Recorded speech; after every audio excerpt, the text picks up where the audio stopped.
Olá a todos, meu nome é Adriele, eu sou egressa do curso de licenciatura em Química do IF Goiano, campus Rio Verde.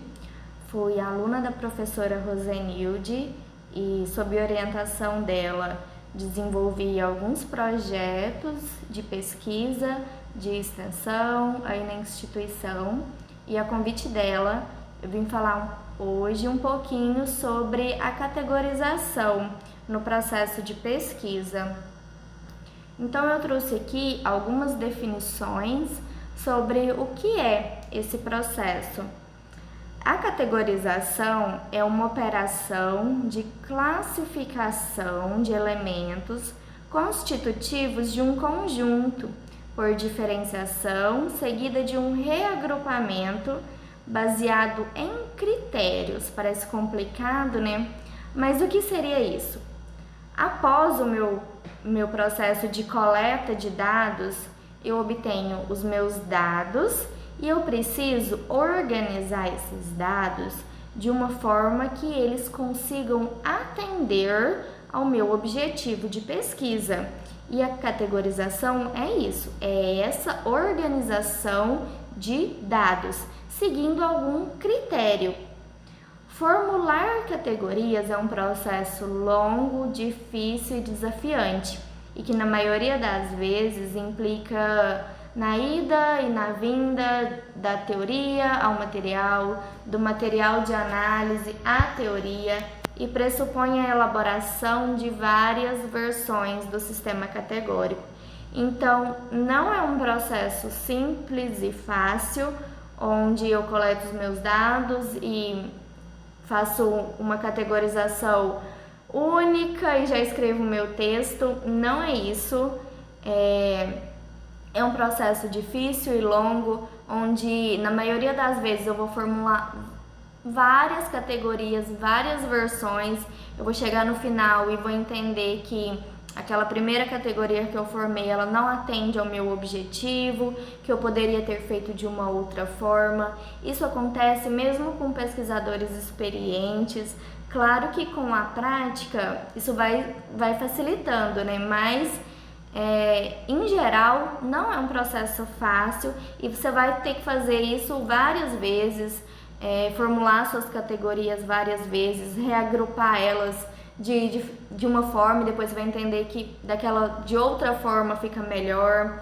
Então é assim mesmo, não se sintam, não desistam se vocês entenderem que é difícil, porque é difícil para todo mundo, não só para quem está iniciando.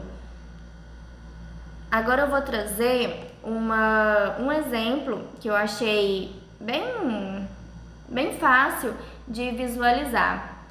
Quando eu coleto os meus dados, eu tenho diversos ali elementos, e esses elementos sozinhos, por si só, eles não respondem ao meu objetivo de pesquisa. Então eu preciso categorizá-los de alguma forma para que eles atendam a esse objetivo de pesquisa. E eu trouxe aqui essas flores, no caso, vamos imaginar que elas são os meus elementos, os meus dados que eu obtive com o processo de coleta. E de que forma eu poderia organizar esses dados? Eu poderia organizar eles de acordo com diversos critérios. Aqui, inicialmente, eu propus organizar eles de acordo com a cor. Então, eu organizei uma categoria de flores amarelas, outra categoria de flores rosas, outra azul e outra vermelha. Então, eu organizei os meus dados de acordo com algum critério, nesse caso, a cor. Isso é um processo de categorização. Aqui eu organizei os meus elementos de acordo com a aparência das flores.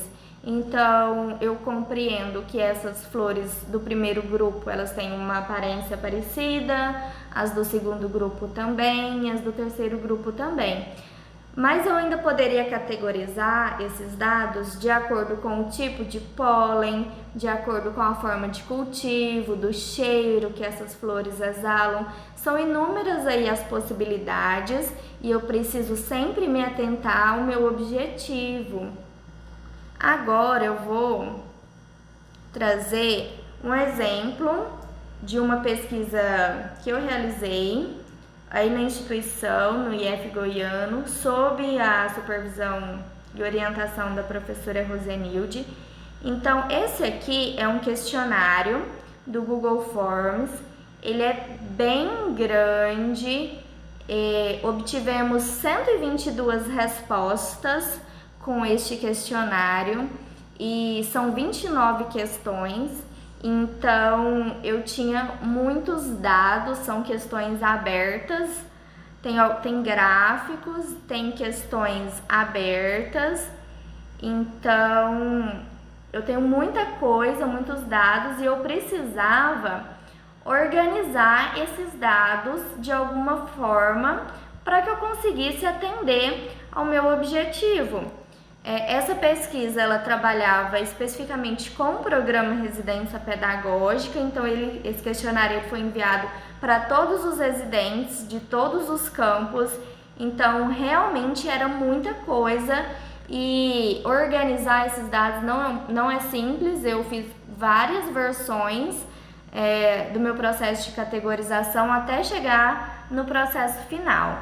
Vou mostrar agora a tabela de categorização, como que eu organizei. Primeiro, eu sempre trago o meu objetivo e sempre tragam também, quando vocês forem categorizar os dados de vocês, montem uma tabela e tragam o seu objetivo para que vocês, hora nenhuma, se percam dele. Porque é muito importante, o objetivo da sua pesquisa é o mais importante, você precisa responder esse objetivo no final da sua pesquisa, então você não pode fugir dele, então deixe ele ali. E como que eu organizo a tabela? Categoria, subcategoria e aqui são as narrativas dos residentes, né? O que seria essa subcategoria? Vamos voltar lá no exemplo das flores. A categoria é o grupo das flores, certo? Então, a subcategoria é cada uma das flores, é a minha unidade de análise, é o que eu vou discutir. Então, e as subcategorias, elas precisam obrigatoriamente estar dentro dessa categoria. Elas precisam, a categoria maior, ela precisa comportar todas as subcategorias.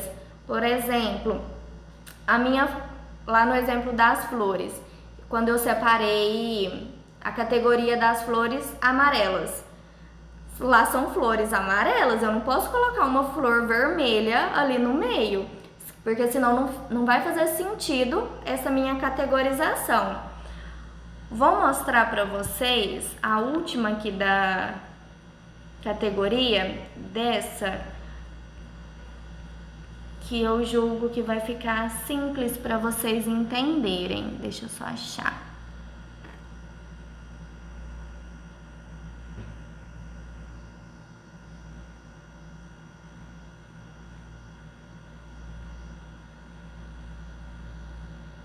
Aqui. Limites e fragilidades da formação NAI para pesquisa no RP. Então, quando eu estava lá analisando os meus dados, o meu questionário, e outra coisa, vocês só vão conseguir entender como vocês vão organizar as categorias depois de realizar várias leituras dos seus dados. Então, você precisa ler aquilo ali, no meu caso, o questionário, várias vezes até as ideias se impregnarem na sua mente, você conseguir ir formando grupos e relações com os seus dados. Então, não é uma leitura, 2 leituras, são várias leituras até que você consiga entender como que você pode organizar esses dados. Então, quando eu estava nesse processo, eu consegui identificar que os residentes, eles traziam em suas narrativas algumas fragilidades que eles consideravam de acordo com o processo de IRP que eles tinham vivenciado. E aí eu organizei essas fragilidades e criei uma categoria limites e fragilidades. Então, quais foram as subcategorias que eu identifiquei? Carga horária alta de regência, grande quantidade de residentes nas escolas. Então, os residentes, eles traziam isso a todo momento. Então, eu não poderia deixar de trazer isso na minha análise. Uma outra categoria...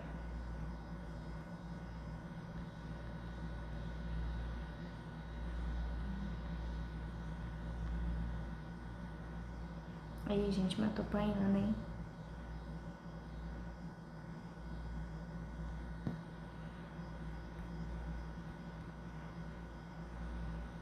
Aqui eu estava. Aqui. Separação entre teoria e prática no estágio. Então, os residentes, eles também traziam isso muito, que existe uma dicotomia entre teoria e prática, eles traziam isso na narrativa deles. Então, eu trouxe para minha análise. E, por fim, falta de espaço na escola. Então, eles também trouxeram isso. Eu agrupei essas unidades de análises, essas subcategorias e criei uma categoria chamada limites e fragilidades.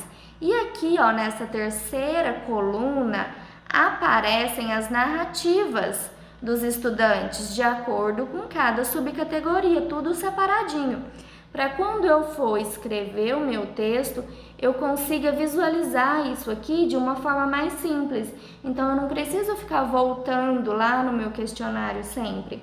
Eu venho aqui e está tudo organizado de uma forma visual, bem simples, bem mais fácil de eu visualizar. Eu encontro aqui, eu quero discutir no meu texto esse aspecto, separação entre teoria e prática.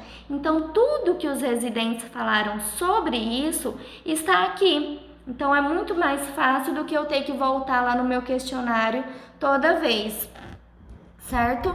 Agora eu vou mostrar o texto, o artigo, e para vocês entenderem como que isso foi organizado. Então, onde que aparece essas categorias? Aparece nos meus resultados. As categorias de análise, elas são a discussão do seu texto. Então, aqui eu tenho, ó, os resultados, o que revelam os dados. E aqui já aparece as categorias de análise, o mesmo título que estava lá na minha tabela. Então, ó, a ambientação como possibilidade de formação do professor pesquisador.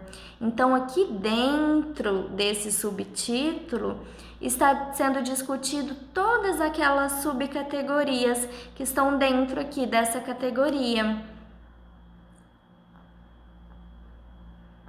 E aí temos o outro, a efetiva inserção do residente em atividades de imersão à docência. Então, aqui dentro está sendo discutido todas as subcategorias. E percebam, lá no questionário, vocês observaram que tinha as questões abertas e tinha também alguns gráficos. Esses gráficos, eles também aparecem aqui, certo? Ó, deixa eu mostrar outro. Eles também aparecem aqui. Eu poderia ter categorizado, como essa pesquisa é quanti-quali, ou seja, ela tem tanto dados qualitativos quanto dados quantitativos, eu poderia ter organizado uma categoria para discutir sobre os dados qualitativos e uma outra categoria para discutir sobre os dados quantitativos. Só que eu compreendi que nesse caso aqui, dessa forma, eu não conseguiria atingir 100% o meu objetivo. Então, eu preferi realizar assim, um misto. Então, ficou, cada categoria discute um pouco qualitativo e um pouco quantitativo. Só que isso vai da especificidade da sua pesquisa.